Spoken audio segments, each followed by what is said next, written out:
Welcome to Tucker Carlson Tonight. A little over 15 months ago, a group of Chinese scientists working on the ground at the scene of the outbreak of a brand new virus came to the conclusion that the novel coronavirus probably escaped from a government lab in Wuhan. These Chinese scientists said that in the clearest possible terms and then posted it on the internet. From our perspective, this struck us as an amazing and important story, and also, by the way, plausible. We expected a flurry of media interest in it. Where did this virus come from? That seemed worth knowing as people were dying of it. But no one asked the question. Instead, there was silence, punctuated only by occasional smirking about anti-Asian racism and conspiracy theories. And that's where it stood for more than a year, until just a few weeks ago. Then suddenly, for reasons we still don't really understand, all the smirking morons in the American news media changed their view completely overnight. Of course corona escaped from a Chinese virology lab, duh. What do you think, it came from a wet market? Come on. That was the new consensus.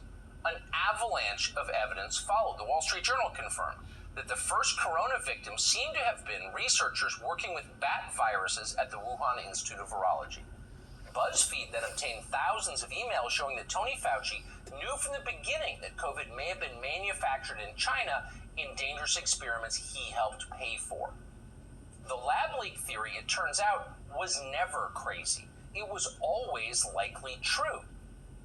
So why did they lie to us about it for so long? A shocking new piece in, of all places, the celebrity suck-up magazine Vanity Fair answers that question in great detail. You should read it. In short, many research scientists are addicted to American tax dollars. If the American public understood just how recklessly they have behaved, endangering the entire world with their weird little experiments in poorly regulated labs in China, that money might dry up. As a former NSC official called Jamie Metzel put it succinctly, quote, "If the pandemic started as part of a lab leak, it had the potential to do to virology what 3 Mile Island and Chernobyl did to nuclear science. Can't have that. Got to keep the money flowing." So they lied about it. And then they intimidated anyone who tried to tell the truth.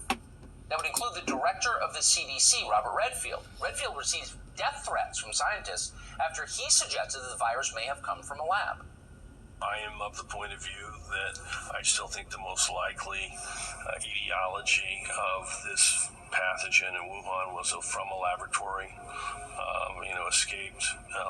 Other people don't believe that. That's fine. Science will eventually figure it out. It's not unusual for respiratory pathogens that are being worked on in a laboratory to infect a laboratory worker. It's not some guy on Twitter. That's the former director of the CDC. So you think the world would stop and ask follow-up questions such as, why do you think that? Where's the evidence? But that's not what happened. Quote, "I was threatened and ostracized because I proposed another hypothesis," Redfield told Vanity Fair. "I expected it from politicians. I didn't expect it from science." But maybe he should have.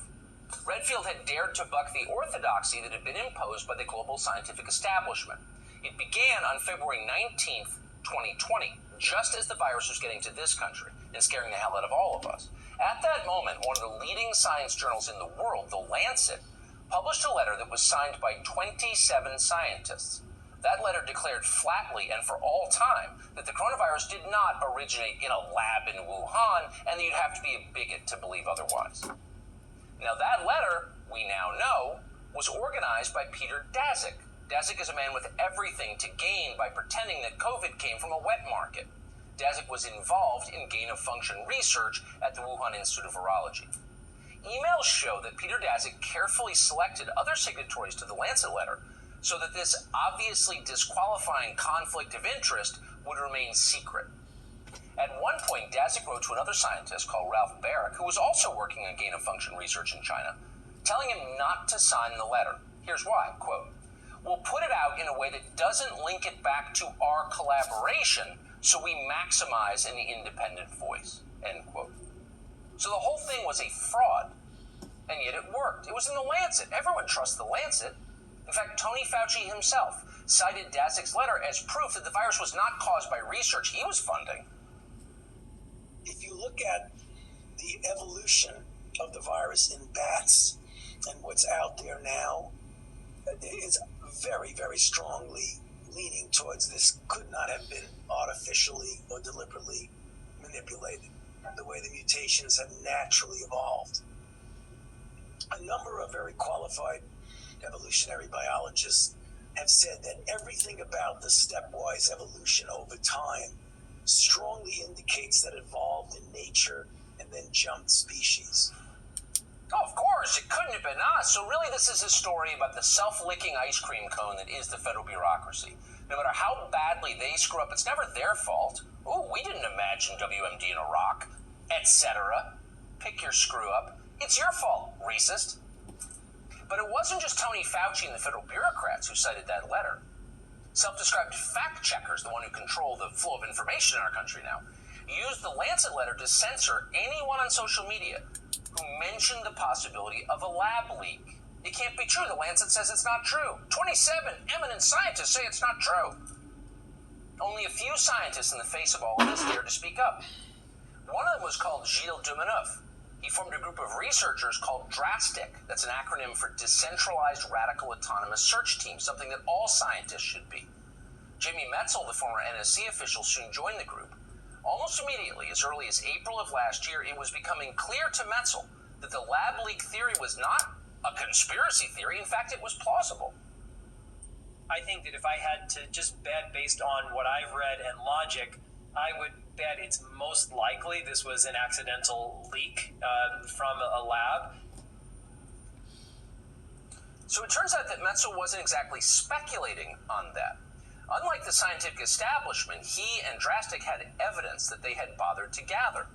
They found that the official scientific consensus had in fact been doctored at the source.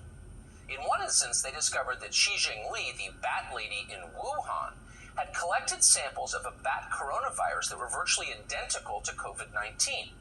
Where did she get these samples? Well, she found them in a cave in the Yunnan province in China.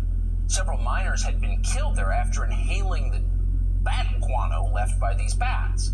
She recognized this virus was significant because it had moved directly to humans without going through an intermediate animal host first.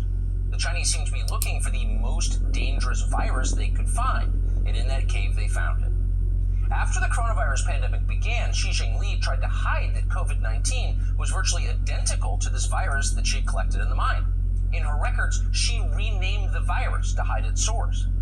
Peter Dasic then published a paper with Xi Li categorizing all the various coronavirus strains they had encountered in recent years. The paper listed hundreds of them. And yet somehow, and you'll be surprised by this, they omitted the deadly viruses found in the Yunnan mine. Funny. Were those viruses significant? Well, the government of China appears to think they are. Late last year, journalists for the BBC tried to visit that mine to get some answers. And when they got there, they were followed by plainclothes police officers. They found the road to the mine had been blocked by a broken-down truck. So the Chinese government covered this up. But here's the worst part, and the most shocking part if you're an American. Some within the U.S. government helped them cover it up. They knew all along this was going on, but they buried the truth too, because their interests were aligned with the interests of the Chinese government. Christopher Park, a director in the State Department's Non-Proliferation Bureau, told the agency's investigators, quote, not to say anything that would point to the U.S. government's own role in gain-of-function research. Now, why would he say that? It turns out that Christopher Park was involved in the 2017 decision, a world-changing decision it turned out, to lift the federal moratorium on funding gain-of-function research. Vanity Fair obtained a memo from Thomas Dianano, who was then the acting assistant secretary of the State Department's Arms Control Bureau. In that memo, he wrote that staff from 2 State Department bureaus had warned leaders within his office, quote, not to pursue an investigation into the origin of COVID-19 because it would, quote, open a can of worms. These are Americans working to hide the truth of the origin of COVID-19 from a country that's been destroyed by COVID-19. You can't prevent outbreaks unless you know where they came from, and yet federal bureaucrats prevented us from learning where this one came from. One of the officials who wanted to shut down the probe was Chris Ford, acting Undersecretary for Arms Control and International Security. A former administration official with direct knowledge of the probe, tells this show that Chris Ford was briefed about the lab leak investigation earlier than December 2020, when Ford claims he first heard about it. We are told that Ford wanted it shut down. He was overruled by the Secretary of State at the time, Mike Pompeo. Ford, by the way, was not a permanent bureaucrat. He was a political appointee. but he spoke for many in the career bureaucracy, many of whom we are told wanted to bury the probe out of political animus. They didn't like the administration they served, and they didn't want to give it points. They accused anyone who asked questions about where the virus came from of being a conspiracy theorist. And in our conformist culture, that's enough to shut people up. In other words, they acted just like the people you see on TV, just like MSNBC anchors. They did not act like federal officials who have been sworn to protect American lives. They weren't protecting American lives. They were protecting the consensus, and that endangered American lives. As for actual MSNBC anchors, well, they have regressed to a childlike state of incoherence. Watch this dopey little fangirl swoon over Tony Fauci like he's the bassist in a boy band. As you learn more and more, you've got to continue to evolve with the data. And that's what I was trying to do, is to always tell the truth on the basis of what the data is. And it was never deliberately something against the president. In fact, you spoke about my emails. You look at my emails, I never in the email said anything derogatory about President Trump. Well, the true mark of someone is if they look good, even when their personal emails come out. So you passed the test that very few of us would pass. I love you, Tony Fauci. Still talking about Trump. That's where some of them still are. But there are still adults in this country. Hey, Sean Hannity here. Hey, click here to subscribe to Fox News YouTube page and catch our hottest interviews and most compelling analysis. You will not get it anywhere else.